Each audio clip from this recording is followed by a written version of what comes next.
හැමෝටම වගේ මටත් කතාවක් තියෙනවා. කාටවත් නොකියපු. මම අද ඔයාලත් එක්ක බෙදාගන්න යන්නේ මම විඳපු සැබෑ අත්දැකීමක්. ඉතින් කතාව එක්ක දිගටම එකතු වෙලා ඉන්න. මේක ඇත්තටම සිදුවෙච්ච කතාවක්. මගේ නම ශාමලි. වයස 39යි මේ දේ වෙනකොට. මම බැඳලා හිටියේ. මහත්තයා කන්ට්‍රැක්ට් අරන් වැඩ කළ නිසා එයා හැම වෙලේම ගෙදර හිටියේ නෑ. මට හිටියේ සාමාන්‍ය පෙළ කරන පුතෙක්.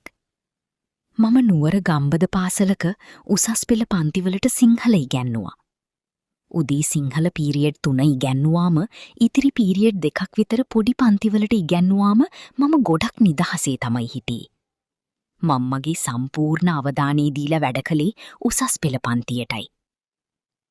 කතාව වෙනස් වුණේ එක පිරිමි ළමයෙක් නිසා. එයාගේ නම මයුර. උසස් පෙළ පන්තියේ කෙල්ලෝ 3 දෙනයි කොල්ලෝ 4 දෙනයි හිටියා. ඒ අතරින් ගුරුවරු අතර කැපී පෙනෙනම කෙනෙක් තමයි මයුර.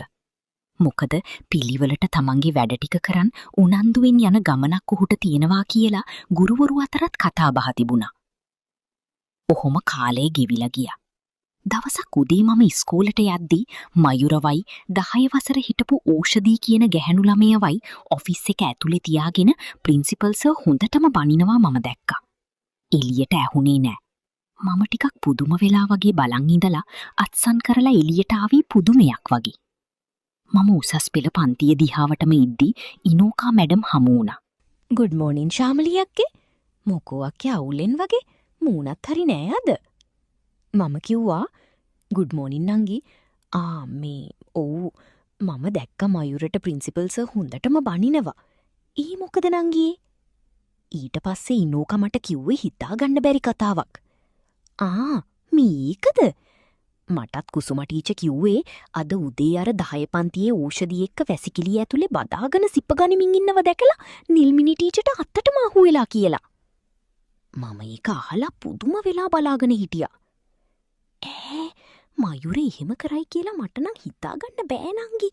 ඒ කොල්ලා ඉන්න විදියට හිතන්න පුළුවන් දානේ. එදා කොහොම හරි මයුරගේ සහ ඕෂදීගේ දෙමාපියන් ස්කෝලේට ගෙන්වලා අවවාද කරලා දෙන්නට දැඩි නීති පනවලා තිබුණා. මයුර එදා පන්තියට ඇවිත් ඩෙස්කේ ඔළුව ගහන් හිටියා. කායිකවත් කතා කරේ නෑ.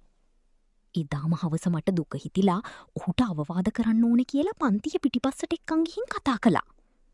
ඔහු මම දුන්නු අවවාද සේරම අහන් ඉඳලා මම දිහා බලමින් ටීචර් විතරයි මාව තීරුම් ගත්තේ. හරි ටීචර්, මම අතින් ඉස්කෝලේ ආයේ එහෙම දේවල් වෙන්නේ නෑ. ඊ ගැහැණු ළමයා එක්ක මං ආයේ කතා කරන්නේ නෑ. ඒ සම්බන්ධය නතර කරලා මං පාඩුවේ ඉන්නවා කියලා මට පොරොන්දු වුණා. මට ගොඩාක් සතුටු හිතුණා මයුරගේ වචන අහලා. කාලය ගෙවිලා ගියා. දවසක් ඉස්කෝලේ සංවර්ධන සමිතිය තිබුණා. ඉස්කෝලේ ඇරිලා හවස 2ට වගේ තමයි ඒක පටන් ගත්තේ. මම ගුරුකාමරේ ඉඳන් හෑන්ඩ් බෑග් එක අස් කරන ගමන් හිටියා. මම ඉතකටම දැක්කා අනිත් ළමයි මේන් හෝල් එකේ රැස්වීමේ ඉද්දි මයුර ඩෙන්ටල් රූම් එක දිහාවට යනවා. මම මටම කියාගත්තා මයුර මොකද මේ සමිතියට නොයා ඩෙන්ටල් එක පැත්තට යන්නේ කියලා. මම ටිකක් කල්පනා කරලා ඒ පැත්තට යන්න ගත්තා. මම සිමින් වටපිට බලමින් ගිහින් ඩෙන්ටල් එකේ ජනේල අතරින් බැලුවා. කවුරුත් නෑ. ඩෙන්ටල් එක එහා පැත්තේ කැඩිච්ච බඩු දාලා තියෙන කාමරයක් තියෙනවා. ඒකට වටින් ගිහින් නැමිලා බලද්දි මගේ ඇස් උඩ ගියා. මයුර ඕෂදීව තුරුල් කරන් ඉඹිනවා. මගේ පපුව හයියෙන් ගැහෙන්න ගත්තා. මම මටම කියාගත්තා පුතු අම්මෝ මයුර, මම හිතුවේ නෑ ආයෙත් මෙහෙම හැසිරෙයි කියලා. මගේ දිවියනි. මම වටපිට බලමින් ඕන් දෙන්නා කරන දේවල් හොරෙන් බලන්න ගත්තේ. මගේ හිතත් කුතුහලයෙන් පිරුණු නිසා. මයුර ඇගේ තුල් හපන ගමන් හිමින් ඕෂදීට කිව්වා. අපිට වැඩි වෙලාවක් නෑ මැනික. කෝ ඉතින් දෙන්නකෝ එයාව. මට ඉන්න බෑ කියලා. ඔහු එහෙම කියන ගමන් ඕෂදී වටපිට බලලා ඔහු ඉදිරියේ දනගසා ගත්තා. මයුර තමන්ගේ ඇඳුම් ලිහිල් කරලා ප්‍රාණවත් වූ පුරුෂභාවිය ඇගේ මුඛය තුලටම ඉබුවා. මම පුදුම වෙලා ඊ දෙස බලන් හිටියේ. කවදාවත් මෙහෙම දෙයක් ඇස් දෙකට දැකලා නැති නිසා. ඕෂදී දැඩි උම්මතුවෙන් ඔහුගේ ලිංගික අවයව උරන්න ගත්තා. මයුර ඇස් පියාගෙන බිත්තියට ඔළුව තියාගෙන ඇගේ කොණ්ඩෙන් අල්ලලා ඇයව එහා මෙහා කරද්දි ඔහු හිටියේ වෙනම ලෝකෙක. මම ඒ දෙස බිත්තියට මුවා වෙලා බලන් හිටියේ. මටත් ඒ දෙස දැඩි ආශාවක් දැනුණු නිසයි. මගේ සාරියට උඩින් මගේ පපුවත් හයියෙන් උස් පහත් වුණේ ඒ උමතු හැසිරීම් නිසා මගේ හැඟීම්ද දැඩි ලෙස අවදි වෙන්න ගත්තු නිසයි. විනාඩි 5ක් විතර ඕන්නේ පහස විදිද්දි මයුර එකපාරටම හයියෙන් කිඳිරි ගාන්න ගත්තා. මැනික ඔන්න මට ඉන්න බෑ. ඔයා මාව දවසම ඇවිස්සුවා. මට යන්න ඉන්නේ. එහෙම කියද්දීම ඔහුගේ සිරුරින් පිටුම් වී ධාරාවන් ඖෂධී ඉතාමත් උමතුවෙන් වැළඳ ගත්තා. මයුර වෙවුලමින් ඇගේ කොණ්ඩේ මිරිකුවා. ඇය මයුර දෙස බලන් හිටියේ මේ දේ හැමදාම කරනවා වගේ ඉතාමත් පුරුදු විදිහට. මම ඒ හැමදේම බලාගෙන හිටියේ මගේ හැඟීම්ද උච්චතම අවස්ථාවට පත්වෙලා තිබුණු මොහොතකයි. ඔහු එකවරම ඇයව ඇදලා අරන් ඇගේ තොල් සිපගත්තේ හයියෙන් හුස්ම ගන්න ගමන්. මම තවත් ඒ දෙස බලන් ඉඳලා වැඩක් නෑ කියලා හිතලා යන්න ලෑස්ති වෙද්දීම මගේ ෆෝන් එක රින් වුණා. මම බය වෙලා ෆෝන් එක කට් කරලා එතනින් හිමින් දුවන්න ගත්තා. මම පස්ස හැරි බයෙන් දුවද්දි මම දැක්කා මයුර තාප්පෙට මුවා වෙලා මම දිහා බලන් ඉන්නවා. මට කර කියා ගන්න දෙයක් නෑ.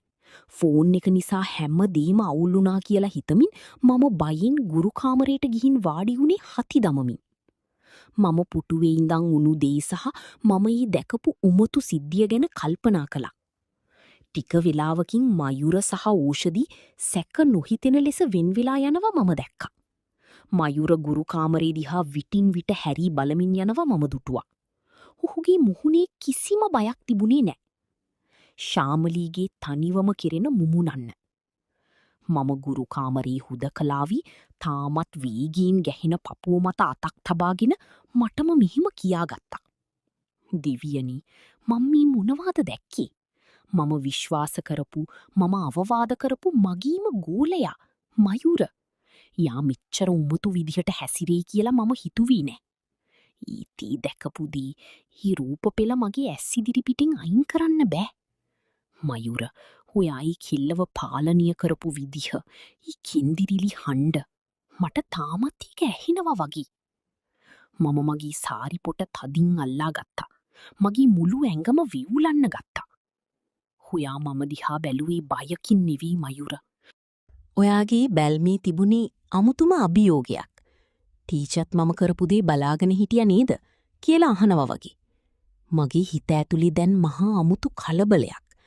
ඔයාගේ රළු පහස, ඒ හැසිරීම් මගේ හිතේ තැන්පත් වෙලා තිබුණු හැඟීම් සේරම ඇවිස්සුවා. දැන් මම කොහොමද හිට ඔයාගේ මූණ බලන්නේ? ඒත් මගේ හිත කියන්නෙම ඒදී ආයෙත් දකින්න තිබුණා නම් කියලා. මම ජනේලයෙන් පිටත බැලුවා. මයුර දැන් දන්නවා මගේ රහස. ඒ රහස මගේ හදවත ඇතුලේ ලොකු ගින්නක් ඇවිලෙව්වා වගේ. මයුර, ඔයා මගේ ගෝලයක් විතරක් නෙවි. දැන් ඔයා මගේ හිතේ තියෙන ලොකුම රහස.